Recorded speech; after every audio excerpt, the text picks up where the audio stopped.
एक जिहादी मानसिकता के व्यक्ति ने एक भोली भाली बच्ची जो अपने पिता को खाना खाने के लिए घर पे भेजा और वो दुकान पे बैठी हुई थी, उसके साथ में उसको अकेला देख करके उस जिहादी मानसिकता के व्यक्ति ने अभद्र व्यवहार किया और उसकी इज्जत पे हाथ डालने की उसने कोशिश की। बिजली बिल घटाएं, सोलर पैनल लगाएं, 78,000 रुपए की सब्सिडी। संपर्क प्रभु इंटरप्राइजेज, होटल इंदर प्लाजा के नीचे, MG रोड, प्रतापगढ़। संपर्क 9414397142। प्रतापगढ़ जिले के पारसोला कस्बे में नाबालिग के साथ अश्लील हरकत के मामले ने अब तूल पकड़ लिया है।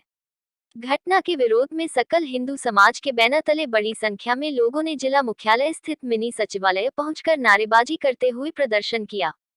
प्रदर्शनकारियों ने अतिरिक्त जिला कलेक्टर को मुख्यमंत्री और प्रदेश के राजस्व मंत्री के नाम ज्ञापन सौंपकर आरोपी के अवैध अतिक्रमण को हटाने तथा पीड़ित परिवार को सुरक्षा उपलब्ध कराने की मांग की। ज्ञापन के अनुसार 5 दिन पूर्व पारसोला कस्बे में अपनी दुकान पर अकेली बैठी एक नाबालिग के साथ कस्बे के ही एक व्यक्ति ने अश्लील हरकत कर उसकी अस्मिता पर हमला करने का प्रयास किया था। इस मामले में पुलिस आरोपी को पहले ही गिरफ्तार कर चुकी है। प्रदर्शन के दौरान हिंदू समाज के प्रतिनिधि चंद्रशेखर वैष्णव ने आरोप लगाया कि आरोपी ने चारभुजा मंदिर की भूमि पर अवैध अतिक्रमण कर रखा है। उन्होंने यह भी दावा किया कि इस संबंध में पूर्व में धरियावत तहसीलदार को ज्ञापन सौंपा गया था, लेकिन अब तक कार्रवाई नहीं हुई। साथ ही कुछ लोगों पर क्षेत्र में नशे के कारोबार को बढ़ावा देने के भी आरोप लगाए गए। प्रदर्शनकारियों ने आरोपी के कथित अतिक्रमण को हटाकर मंदिर की भूमि समाज को सौंपने और पीड़ित परिवार को सुरक्षा देने की मांग की। उन्होंने चेतावनी दी कि यदि 7 दिनों के भीतर प्रशासन ने कार्रवाई नहीं की तो व्यापक आंदोलन किया जाएगा। प्रदर्शन के दौरान कानून व्यवस्था बनाए रखने के लिए पुलिस का पर्याप्त जाब्ता तैनात। क्योंकि हमारे गांव में एक जिहादी मानसिकता के व्यक्ति ने एक भोली भाली बच्ची जो अपने पिता को खाना खाने के लिए घर पे भेजा और वो दुकान पे बैठी हुई थी, उसके साथ में उसको अकेला देख करके उस जिहादी मानसिकता के व्यक्ति ने अभद्र व्यवहार किया और उसकी इज्जत पे हाथ डालने की उसने कोशिश की, जिससे हमारे पूरे गांव में अशांति फैली हुई है और हिंदू समाज में आक्रोश व्याप्त है। साथ ही यही जो आरोपी है, इस आरोपी ने पिछले लंबे समय से इसके परिवार सहित हमारे जो पारसोला के चारभुजा जी की जो मंदिर की जगह, खाताबंदी जो जगह है, उस पर कब्जा करके इन्होंने अपने मकान बना करके ये रह रहे हैं, जिसका मुकदमा एसडीएम कार्यालय धरियावद में चल रहा है और 2 साल उसका हो गए, लेकिन अभी तक वो कब्जा हटाने की कार्रवाई कोई पुख्ता उसमें हमें नहीं मिली है। इसलिए हम सभी हिंदू समाज के व्यक्ति यहाँ पर इकट्ठे होकर के आए हैं कि इस जिहादी मानसिकता के इन व्यक्तियों को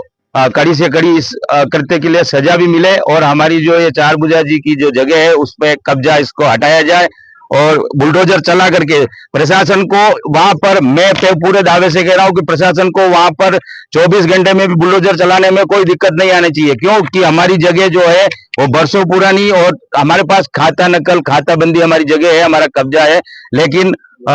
किसी कारण से इन्होंने लैंड जिहाद के तहत पूरे परिवार ने मिल करके और ये जो कब्जा कर लिया इसका। साथ में अब इसी व्यक्ति ने लव जिहाद भी इसमें डाल दिया है और ये जो पूरी मानसिकता इन लोगों की है, ये पूरे प्लान से ये काम कर रहे हैं। इसलिए प्रशासन से पूरा हमारे को आस है और ऐसी अपेक्षा है कि जल्दी से जल्दी इस पर कार्रवाई करें, नहीं तो कम से कम 7 दिन का समय, पहले तो जो घटना हुई थी उस समय तो 72 घंटे का समय दिया था, लेकिन वहां पर जो पुलिस थाना पारसोला में, लेकिन वहां से हमें कहा कि भाई हमें हमारे अधिकारियों के अलावा हम ये कार्य नहीं कर सकते, तो यहाँ पर आज से हम 7 दिन का समय देते हैं। प्रशासन से निवेदन है कि इसको कड़ी से कड़ी सजा दिलावे और ये जो जिहादी परिवार है इसको गांव से बेदखल करे और पूरे इस पीड़िता परिवार को सुरक्षा मुहैया करावे, किसी प्रकार का भय नहीं रहे, इसको ऐसी व्यवस्था प्रशासन करावे, ये हम प्रशासन से मांग करते हैं। उग्र आंदोलन होगा, हिंदू समाज सड़कों पे आएगा। साथ ही ये बात की 7 दिन में अगर कार्रवाई नहीं होती है तो हिंदू समाज सड़कों पर उतरेगा और आंदोलन के लिए मजबूर होगा, जिसका जिम्मेदार प्रशासन रहेगा। हमारे गांव में अवैध नशे का कारोबार भी चल रहा है और कई प्रकार के जो ऐसे लोग हैं जिनकी हमने शक्ल नहीं देखी है, वो भी गाँव में आते जाते रहते हैं। बाहर से कई सारे लोग वहां पर इनके मस्जिदों में इनके परिवारों में जहाँ जहाँ ये सब बिखरी बस्ती है, आपस में ये सब लाके इन्होंने उसमें शायद बांग्लादेशी रोहिंग्या भी हो सकते हैं। एक रोहिंग्या को तो 2 साल पहले मैंने खुद ने पकड़ा था, लेकिन प्रशासन ने उस समय साथ नहीं दिया और उसको रफा दफा करवा के भिजवा दिया था। इसलिए